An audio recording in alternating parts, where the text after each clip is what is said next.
Hello दोस्तों, हमारे YouTube channel पर आपका बहुत बहुत स्वागत है। जैसा कि आप सभी को पता है कि हमारे जो है बहुत सारे हैं जो आर्मी बेस्ड वर्कशॉप आपकी रहने वाली है भारत के भिन्न भिन्न हिस्सों में। तो उनमें है जो सिविलियन की पोस्टें आपकी निकली हुई हैं। और ये जो कटिंग आप अपनी स्क्रीन पर देख पा रहे हो, सिर्फ इस कटिंग को देखकर आपने इस एप्लीकेशन फॉर्म को बिल्कुल भी फिल नहीं करना है। इस वीडियो के डिस्क्रिप्शन बॉक्स में आपको है जो ऑफिशियली नोटिफिकेशन है जो कि आर्मी बेस्ड वर्कशॉप की तरफ से है जो निकाला गया है, उसका जो ऑफिशियल नोटिफिकेशन का लिंक है जो वीडियो के डिस्क्रिप्शन बॉक्स में आपको प्रोवाइड करवा दिया जाएगा। उसमें आपको संपूर्ण जानकारी देखने को मिलेगी, आपकी कैटेगरी वाइज है जो कितनी कितनी पोस्टें आपकी निकली हुई हैं। तो उसको आपने देखने के बाद ही आपने 510 army base workshop Meerut cantt Uttar Pradesh का जो एप्लीकेशन फॉर्म आपने किस प्रकार से फिल करना है वो आपको इस वीडियो के माध्यम से पूरी जानकारी आपको है जो देने वाले हैं। जैसे कि आप अपनी स्क्रीन पर देख पा रहे हो, ये एक एप्लीकेशन फॉर्म आपका रहने वाला है और इसकी जो एडवर्टाइजमेंट नंबर है जो आपका ये वाला एडवर्टाइजमेंट नंबर आपका रहने वाला है। ये वाला एडवर्टाइजमेंट नंबर आपने कहाँ से लेना है वो आपको वीडियो के आपको है जो बीच में है जो आपको हम जो आपको बिल्कुल दिखा के बताएंगे कि आपने यहाँ से आपको इसको लेना है। यहाँ पर आपने अपना कैंडिडेट का फोटो चिपका देना है। इसको आप सेल्फ टेस्टेड कर सकते हैं, चाहे तो आप इसको सेल्फ टेस्टेड बिना किए भी आप इसको है जो ऐसे कैसे चिपका के छोड़ सकते हैं।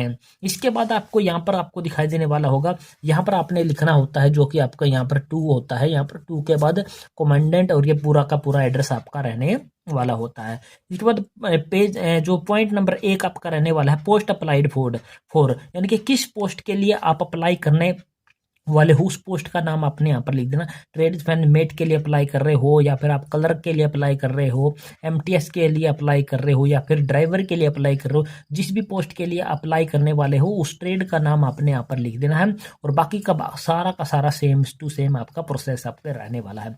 यूनिट आपने कहाँ से उठानी है, ये जो आपको 510 से लेकर के उत्तर प्रदेश तक ये पिन कोड आपने छोड़ देना है, 2 छोड़ देना है और कमांडेंट छोड़ देना। यहाँ से लेकर के यहाँ तक का पूरा मैटर आपने इसमें है जो लिख देना। अगर एक लाइन में आपका नहीं आता तो आपने एक छोटी सी लाइन यहाँ पर आपने बना लेनी है और ये पूरी की पूरी यूनिट का नाम आपने यहाँ पर है जो लिख देना है। कोशिश करना है जितना हो सके आपने इस एप्लीकेशन फॉर्म को कैपिटल लेटर में ही फिल करने की कोशिश करनी है। पॉइंट नंबर 2 आपको दिखाई देने वाला होगा, नेम ऑफ कैंडिडेट यानी कि अभ्यर्थी का नाम ब्लॉक लेटर में आपने लिखना है, इनके बड़े अक्षरों में आपने लिख देना जैसे कि हमने यहाँ पर लिख दिया है। इसके बाद पॉइंट नंबर 3 का ए पार्ट है जो आपका फादर या फिर हस्बैंड, फादर पे टिक मार्क लगाया है तो इसका मतलब हम फादर का नाम यहाँ पर लिखने वाले हैं, तो उसको भी कैपिटल में आपने लिख देना। इसके बाद मदर का नेम आपने है कैपिटल लेटर में लिख देना जैसे कि हमने यहाँ पर आपको लिख के दिखा दिया है। पॉइंट नंबर 4 आपको यहाँ पर दिखाई देने वाला होगा। पॉइंट नंबर 4 क्या कहता है कि डेट ऑफ बर्थ आपकी जो रहने वाली है, डेट मंथ और ईयर आपने यहाँ पर लिख देनी। यहाँ पर 2 ओब्लिक आपको ऑटोमेटिकली लगे हुए दिखाई देने वाले होंगे, ये छोटे छोटे ये वाले ओब्लिक, इनको आपने बिल्कुल भी कंसीडर छेड़ना नहीं है। अपनी डेट मंथ और ईयर आपने यहाँ पर लिख देनी है। इसके बाद पॉइंट नंबर 5 आपको दिखाई देने वाला, as on last date of receipt of the application.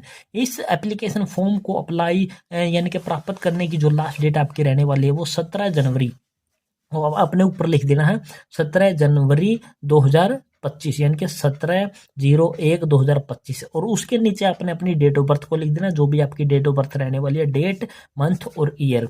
और 17 जनवरी 2025 में से अपनी डेट ऑफ बर्थ को आपने क्या है माइनस कर देना, घटा देना है, जैसे कि हम घटा के सवाल हैं जो तीसरी चौथी में आप करते थे। तो उसके बाद आप जब आप घटा दोगे तो आपके जो ईयर मंथ और डेट आपके निकल कर आपके आ जाएगी। और पॉइंट नंबर 5 में आपने उसको है जो फिल कर देना है। तो 5 पॉइंट आपके यहाँ पर क्लियर हो चुके हैं। इसके बाद हम ऊपर थोड़ा सा आपको लेके चलते हैं और इसके बाद के कॉलम आपको क्लियर करके बताते हैं कि आपके क्या क्या रहने वाले होते हैं। पॉइंट नंबर 6 आपको दिखाई देने वाला होगा, नेशनलिटी। इसका मतलब होता है राष्ट्रीयता, कि आपकी राष्ट्रीयता क्या रहने वाली है। तो हम सभी भारतीय हैं तो हम यहाँ पर इंडियन लिख देंगे। इसके बाद 7 पॉइंट आपका है रिलीजन। रीजन का मतलब होता है कि आपका कौन सा धर्म रहने वाला है। तो भारत में हम भिन्न भिन्न धर्मों के व्यक्ति रहते हैं, तो हिंदू, मुस्लिम, सिख, ईसाई, जो भी आपका धर्म रहने वाला है उस धर्म का नाम आपने यहाँ पर लिख देना होता है। इसके बाद पॉइंट नंबर 8 और पॉइंट नंबर 9 में कुछ बच्चे हैं, बहुत सारे साथी हैं जो कंफ्यूज हो जाते हैं।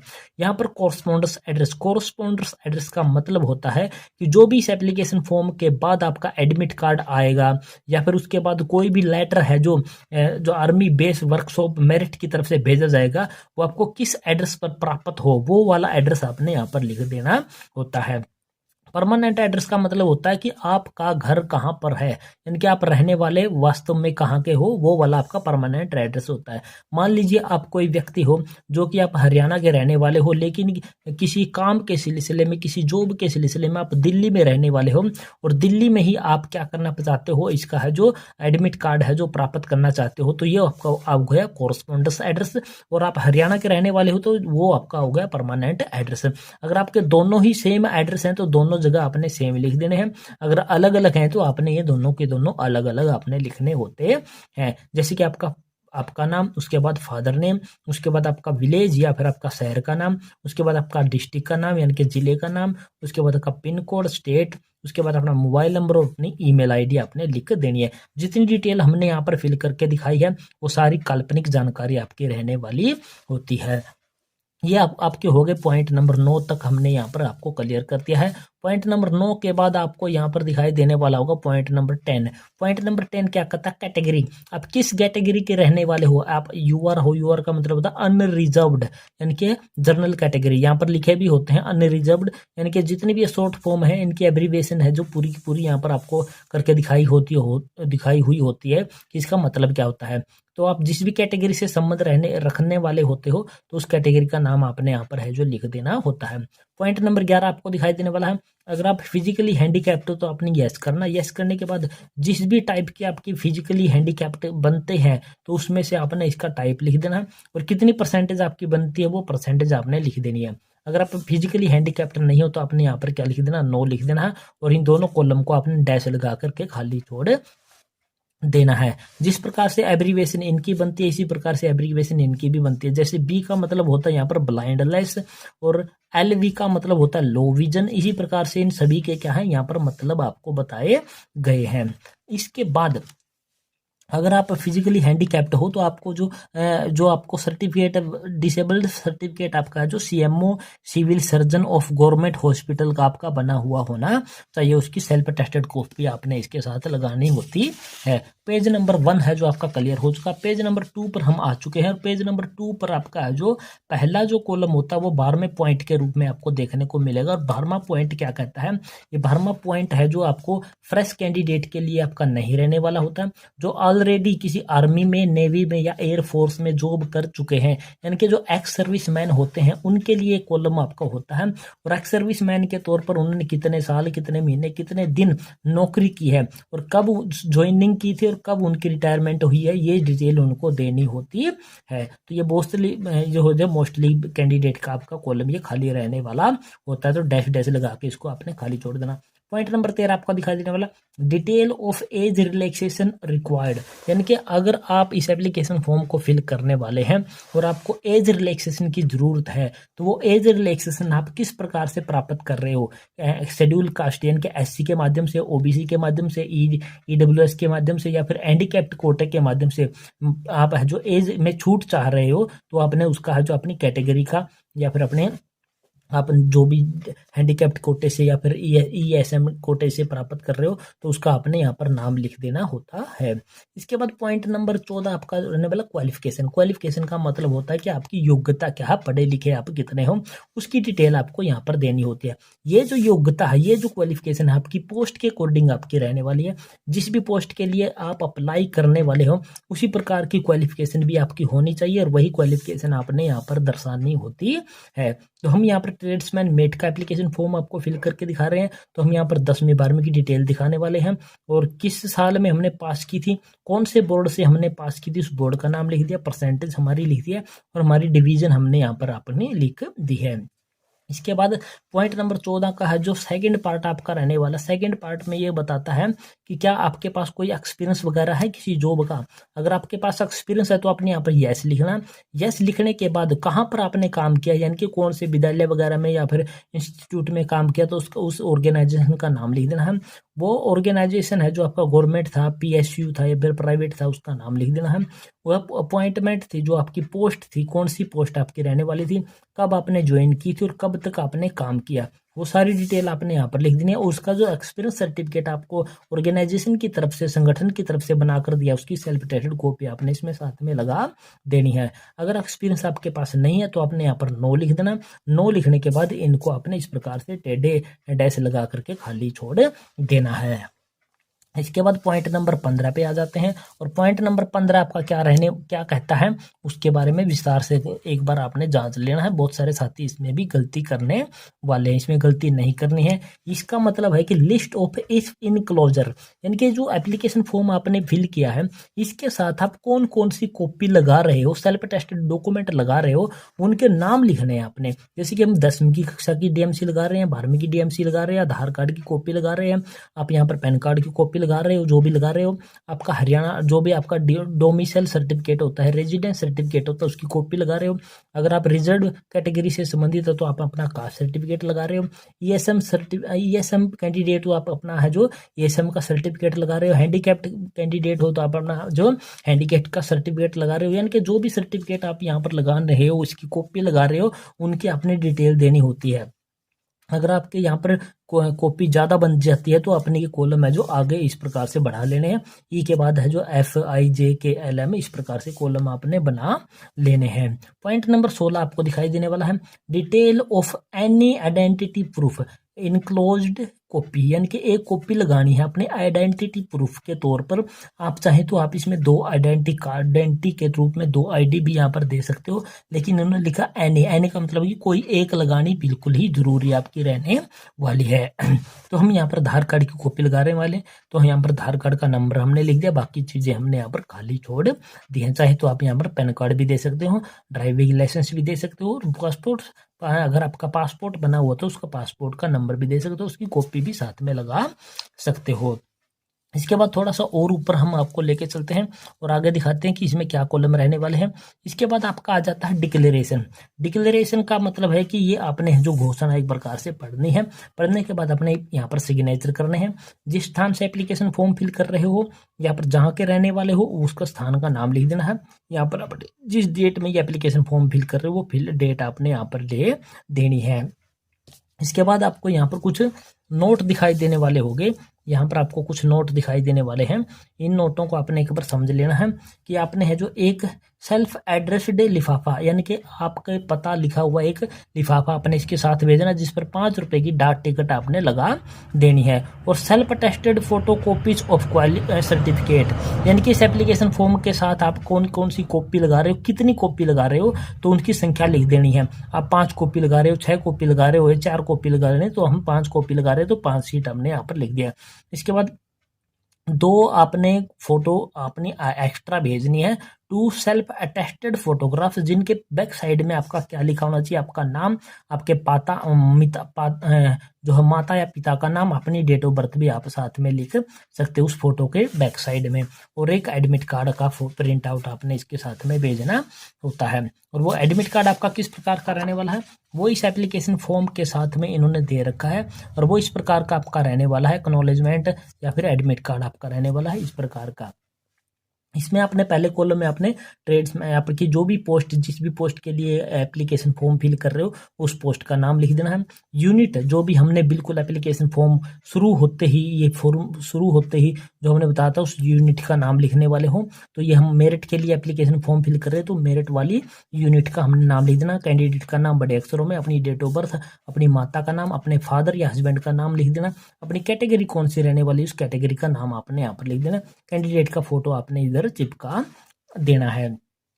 ये आपके 7 पॉइंट हो गए। 7 पॉइंटों के बाद आपका जो अगला कॉलम आपका क्या दिखाई देने वाला है, जो आपको क्लियरली स्क्रीन पर दिखाई देने वाला होगा कि आपका है जो कॉरस्पॉन्डेंस एड्रेस, जो एप्लीकेशन फॉर्म में आपने कॉरस्पॉन्डेंस एड्रेस लिखा था वही वाला सेम, आपका विलेज का नाम, स्टेट का नाम, आपका पोस्ट ऑफिस, आपकी तहसील, आपका जो जिला, डिस्ट्रिक्ट, आपका जो राज्य या स्टेट और पिन कोड आपने लिख देना, मोबाइल नंबर लिख देना, अपनी ईमेल आईडी आपने सेम टू सेम वही लिख देनी जो एप्लीकेशन फॉर्म में आपने फिल की होगी। 9 के 9 पॉइंट आपने खुद फिल करने हैं।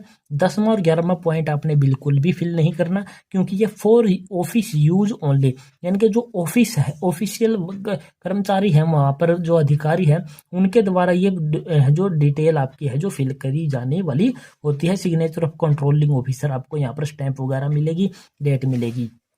तो आपने यहाँ पर 9 पॉइंट फिल करने, 10वां 11वां आपने बिल्कुल भी फिल नहीं करना है। इसके बाद थोड़ा सा और नीचे जब हम आएंगे तो हमने आपको एप्लीकेशन फॉर्म फिल करने से शुरू करते ही हमने बताया था कि एडवर्टाइजमेंट नंबर आपको कहाँ से प्राप्त होगी। तो ये वाली वो एडवर्टाइजमेंट नंबर इसी एप्लीकेशन फॉर्म के जो एडमिट कार्ड वाला पेज है उस पर आपको इस प्रकार से है जो छपी हुई दिखाई देने वाली होगी, और यही आपकी इसकी एडवर्टाइजमेंट नंबर आपकी रहने वाली है। जहाँ तक हमने जानकारी प्राप्त की है यही वाली इसकी एडवर्टाइजमेंट नंबर आपकी रहने वाली है। अगर आपको लगता है ये एडवर्टाइजमेंट नंबर इसका नहीं है तो हमें कमेंट बॉक्स में इसके बारे में जानकारी है जो शेयर कर सकते हैं।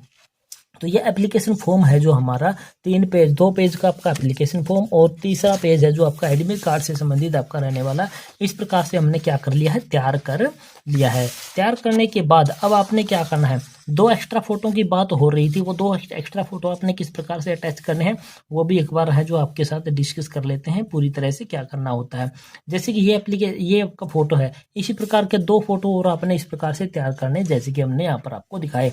इनके बैक साइड में आपने क्या करना है, ये बैक साइड हमने तैयार किया हुआ है, आपका नाम, आपके फादर या मदर का नाम, और अपनी चाहे तो अपनी डेट ऑफ बर्थ भी आप लिख सकते हो, ताकि अगर ये फोटो यहाँ से अलग हो जाए तो आपको है जो वहाँ पर अधिकारी पढ़ लें कि आपके किस कैंडिडेट के ये फोटो आपकी रहने वाली है। और इन 2 एक्स्ट्रा फोटो को आपने इसी एप्लीकेशन फॉर्म के साथ में यहाँ पर अटैच कर देना है। स्टेपलर की मदद से आपने इसको साथ में इसके साथ में अटैच कर देना है।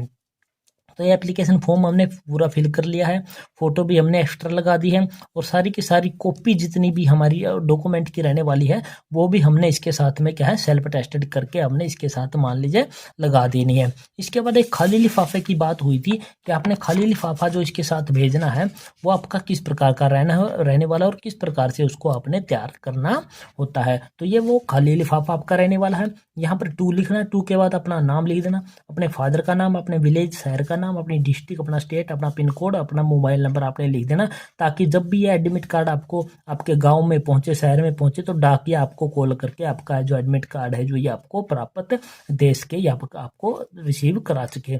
और 5 रुपए की डाक टिकट आपने यहाँ पर चिपकानी, साधारण डाक टिकट आपने डाकघर से ले लेनी है, और 5 रुपए की डाक टिकट आपने यहाँ जो लगा देनी है। तो पूरा का पूरा ये मटेरियल है जो हमारा क्या है, पूरा का पूरा है जो कंप्लीट हो चुका है। अब ये पूरे के पूरे मटेरियल को आपने इस एप्लीकेशन फॉर्म को क्या करना, फोल्ड करना। फोल्ड करने के बाद एक बड़े लिफाफे में बंद करके इस प्रकार से आपने उस लिफाफे को तैयार करना है, जैसे कि आप अपनी स्क्रीन पर देख पा रहे हो। तो आप ये दोनों के दोनों लिफाफे हैं जो सारे के सारे बुक सेलर से आपको है जो प्राप्त हो जाएंगे। इस पर आपने लिखा होता है या फिर आपने लिखना होता है application for the post of, जिस भी पोस्ट के लिए आप अप्लाई करने वाले उस पोस्ट का नाम लिख देना, और किस कैटेगरी से आप संबंध रखने वाले हो उस कैटेगरी का नाम, एससी या फिर ओबीसी, जनरल, जो भी आपकी कैटेगरी है वो आपने यहाँ पर लिख देनी होती है। इसके बाद क्या होता है कि यहाँ पर आपने फ्रॉम का मतलब होता है कि भेजने वाला कौन है इस एप्लीकेशन फॉर्म को, वहाँ फ्रॉम का मतलब होता है जहाँ से ये एप्लीकेशन जा रही है। आपका अपना नाम, अपना फादर का नाम, अपने विलेज टाउन का नाम, अपनी डिस्ट्रिक्ट, अपना स्टेट और अपना मोबाइल नंबर यहाँ पर इस प्रकार से आपने लिख देना होता है। इतना सब लिखने के बाद जो ये वाला एड्रेस है जो 2 के बाद आपने लिखना होता है, ये एड्रेस आपने बड़े ही ध्यानपूर्वक लिखना होता है, क्योंकि अगर आपका यही गलत हो गया तो आपका एप्लीकेशन फिल करने का कोई भी जो है मतलब नहीं बनता, क्योंकि आपका ये एड्रेस गलत होगा तो आपका एप्लीकेशन फॉर्म वहां पर नहीं पहुंचेगा तो आपका एडमिट कार्ड प्राप्त नहीं होगा, और एडमिट कार्ड प्राप्त नहीं होगा तो आप इस भर्ती से क्या हो जाओगे, रिजेक्ट हो जाओगे, बाहर निकल जाओगे। तो ये वाला एड्रेस आपने सेम टू सेम लिखना है। 2 के बाद आपने कमांडेंट लिखना है। इसके बाद 510 army base workshop Meerut cantt Uttar Pradesh 25,001, ये एड्रेस आपने लिख देना इस प्रकार से। और इस बड़े लिफाफे में पूरा का पूरा ये एप्लीकेशन फॉर्म आपने बंद करना, इसको है जो आगे से गोंद की मदद से चिपका देना। चिपकाने के बाद फिर आपने क्या करना है, यहाँ पर जो पोस्टल अफिक्स पोस्टल स्टैंप। इसको जो भेजने का तरीका आपका बिल्कुल साधारण डाक के माध्यम से आपने इसको भेजना है। कोई रजिस्ट्री नहीं करवानी है, कोई भी आपने इसकी स्पीड पोस्ट आपने नहीं करवानी है। यहाँ पर आपने सिंपली 10 रुपये की डाक टिकट है जो आपने लगा देनी है और इसको 17 जनवरी 2025 तक आपने इस एप्लीकेशन फॉर्म को भेज देना। जो कि 17 जनवरी है तो इसको आपने लास्ट डेट की हम बात करें तो 7, 8, 9, 10 यानी कि लास्ट 10 जनवरी तक आपने इसको डाकघर में डाल ही देना है, क्योंकि एक हफ्ता है तो आपका ऑर्डिनरी डाक के माध्यम से जब आपका एप्लीकेशन फॉर्म जा रहा है तो उसमें लग ही जाता है। कुछ 1-2 छुट्टी भी आपकी है जो बीच में आ जाती है। तो ये पूरा का पूरा प्रोसेस हमने है जो इस वीडियो के माध्यम से आपको करके दिखा दिया कि आपकी जो आर्मी बेस्ड वर्कशॉप आपकी मेरिट में रहने वाली है और उसमें जो विभिन्न प्रकार की सिविलियन की पोस्टें आपकी निकली हुई हैं उनका जो एप्लीकेशन फॉर्म आपने किस प्रकार से फिल करना है, पूरा का पूरा प्रोसेस है जो हमने इस वीडियो के माध्यम से आपको जो करके दिखाने की कोशिश की है। और आशा करते हैं हमारे द्वारा दिखाई गई प्रक्रिया आपको पसंद आई होगी। पसंद आई है तो हमारे चैनल को आपने क्या कर देना, सब्सक्राइब कर देना। सब्सक्राइब करने के साथ साथ वीडियो को अपने दोस्तों मित्रों के साथ आपने शेयर जरूर कर देना है। तो जय हिंद, जय भारत दोस्तों।